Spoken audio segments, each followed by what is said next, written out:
He's Seth Davis from CBS, college football analyst or college basketball analyst, and he's written a John Wooden book here to dispel some of the myths of John Wooden. Give me a myth that's there about John Wooden. That he didn't care about winning. He never mentioned the word win to his players. And the reason why is because he felt like that was more likely to produce a win. We think of John Wooden, as you were just describing in the break, as the sweet old guy in his den reading poetry. Well, I got news for the world. You don't win 10 national championships by being sweet.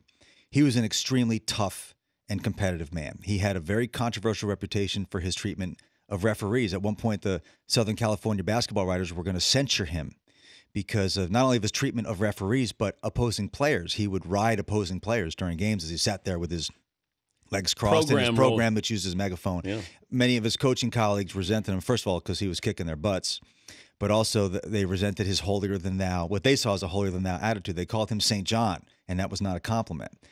He was not emotionally connected to his players while they played for him. A lot of his players, and I interviewed, you can imagine how, over 100, a lot of them left Westwood with feelings of real ambivalence toward Wooden, and in some cases outright resentment, largely because they didn't play. He did not engage with them on a personal level. He was, like a lot of great achievers, he was driven by insecurities. He had a lot of insecurities. He came out of the Great Depression, lost his life savings on his wedding day, and was very protective of his legacy. A lot of the stories that he told about his life after he retired, I went back and they weren't true. He embellished a lot. He was very sensitive and thin-skinned when it came to criticism and pressure.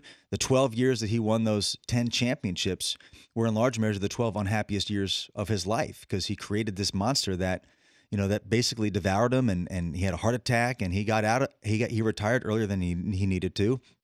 And then, of course, you have the specter of Sam Gilbert, who is a UCLA booster who over the course of many years, beginning with Lou Alcindor and Lucius Allen, lavished favors on Wooden's players in direct violation of NCAA rules. Wooden knew a lot of what was going on to the extent that he did not know. It was because he chose not to know. And that's a very mixed part of his legacy, which is told in full and accurately and most importantly in context. So to me, he had been presented as this two-dimensional figure, never had any flaws, never had a bad day. And that's not real life. So, what people should know about this book, Dan, is it's certainly not a takedown by any stretch. But it is the truth. And what I say is, John Wooden was not a perfect man and he did not live a perfect life, but he was an extraordinary man and he lived an extraordinary life. And I can't tell you what an honor and a privilege it is to, be able to present what I believe is the definitive story of his life. Did you meet him? Yeah, several times. I mean, you were describing your experience. I mean, so many people have stories like this. I was actually living in L.A. I just recently moved there, but right after I got married, and Ben Howland had just gotten hired.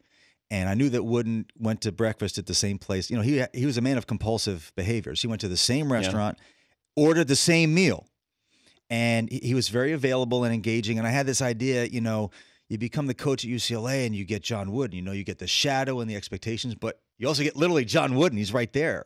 So I got Ben and Wooden together and we had breakfast, and we ended up going back to his den, and Ben left and we sat there for a while and he read poetry to me. And I did that a few times, and I sensed both in those experiences, but also, Dan, preparing for those interviews and reading about him and talking to people about him, that there was a deeper story to be told here, that what was being passed along was it was too perfect. And I knew that life was not perfect. And I sensed early that he was a complicated man, and he was a complicated man, but he was a beautiful man. And I really treasure those experiences of being alone with him in his den and talking about life and parenting and basketball and of course, poetry. Yeah, I found him fascinating, but growing up in a small town in Ohio and watching UCLA play, and then all of a sudden you realize they had to win each year. It was not will they win, they had to win. And then you had Abdul-Jabbar, Lou Alcindor, when they lost to Elvin Hayes in the Astrodome. I cried that night. I was 10 years old, and I was like, had one eye patched because he had a scratched retina. And you're just watching this, and it was so important in my life. I thought Walton was the greatest team player I'd ever seen. And you were watching fundamentals. You were watching a teacher there.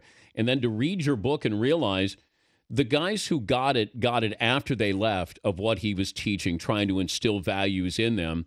But he was a flawed individual as well. I find coaches who teach you about morals and principles are flawed. Bob Knight comes to mind. he would teach discipline, but wasn't disciplined himself. Right. And I found that interesting. And I also thought with John Wooden, he would have been a great underdog.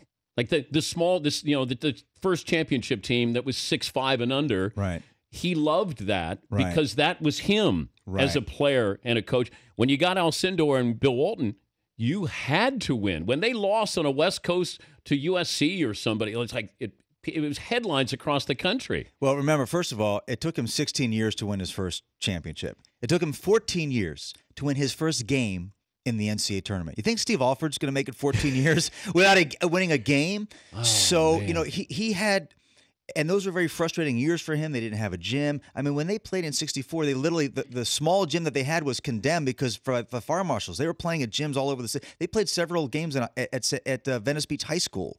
Venice High School, the year they won the championship. So this is the world that he came out of, and he created this monster, this high school English teacher from Martinsville, Indiana, who was born in 1910 in the middle of Hollywood, coaching a game in something called the Houston Astrodome. One thing that I found out is that he didn't want Lou Alcindor, and he very rarely had a home visit, but he flew across the country to meet with Alcindor's parents. It was the dead of night because Alcindor's dad worked the night shift. His athletic director, J.D. Morgan, made him take his assistant, Jerry Norman, on that trip, which had never happened because he thought that Wooden would blow it on purpose. And during this visit, Wooden's talking to his parents and saying, well, if Lewis doesn't want to come to UCLA, we will certainly understand. And Jerry Norman wants to crawl under the couch because Wooden knew that if they got Alcindor, the expectation would be if you don't win 3 championships, you will have failed. And he would say, Wilt Chamberlain never won one.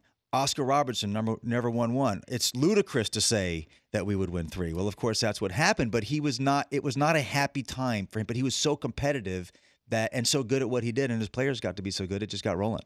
It's a profile on John Wooden, unlike any other. Most of the books on Wooden are, sort of his how-to and pyramid of success, but the book, Wooden, is in bookstores around the country. Exhaustive work on this, Seth. We appreciate you coming in, and good luck with the book. Thank you, Dan. I love you. All right, next time we come in, we'll be nicer, all right? All right, we'll talk college basketball, one and dones. I promise. Can we do a segment on pay for play one day? I think we're going to have some fun with that. I thought they already have pay for play. Oh.